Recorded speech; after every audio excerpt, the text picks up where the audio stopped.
আসসালামু আলাইকুম। আমি এখানটায় চাল ডাল ভালোভাবে ধুয়ে নিয়েছি, দিয়েছি পেঁয়াজ কুচি, কাঁচা মরিচ ফালি, দিয়েছি আস্ত একটা রসুন থেতো করে, দিয়ে দিচ্ছি মরিচের গুঁড়ো, হলুদের গুঁড়ো, জিরের গুঁড়ো, আর দিয়েছি আদা বাটা হাফ চামচের। সব উপকরণগুলো দেয়া হয়ে গিয়েছে। এবার তেল দিয়ে আমি এটি ভালোভাবে হাত দিয়ে মেখে নেব। সুন্দর করে এটি মেখে নেওয়ার চেষ্টা করবেন, তাহলে এটি খেতে আরও বেশি মজা লাগবে। এখানটায় নর্মাল আমরা খিচুড়ি যেটি তৈরি করি তার ডাবল পানি আমি এখানটায় ব্যবহার করেছি। তারপর মিডিয়াম হিটে এটি চুলাতে বসিয়ে দেব, ঢাকনা দিয়ে ঢেকে দেব। কিছুক্ষণ পর ঢাকনা উঠিয়ে এবার আমি খিচুড়িটি চেক করব। দেখতে পাচ্ছেন খিচুড়ি একদম মোটামুটি রেডি।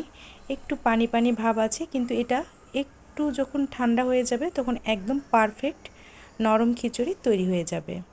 আর আমি এখানটায় ভাতের চাল ব্যবহার করেছি, আপনারা চাইলে অন্য পোলাওয়ের চালও ব্যবহার করতে পারেন। আমার কাছে মনে হয় যে ভাতের চালের খিচুড়িটাই বেশি মজা লাগে।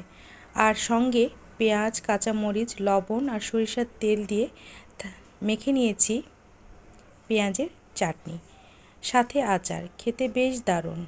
এভাবে তৈরি করলে খেতে বেশ মজা লাগে। আপনারা একবারের জন্য হলেও এভাবে ট্রাই করতে ভুলবেন না।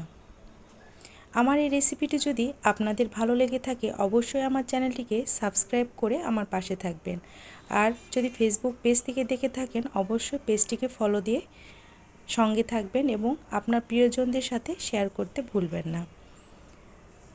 বৃষ্টির দিনে এরকম নরম খিচুড়ি সাথে আচার, আর যদি থাকে এরকম চাটনি আর একটা ডিম ভাজা, বেশ দারুণ লাগবে খেতে।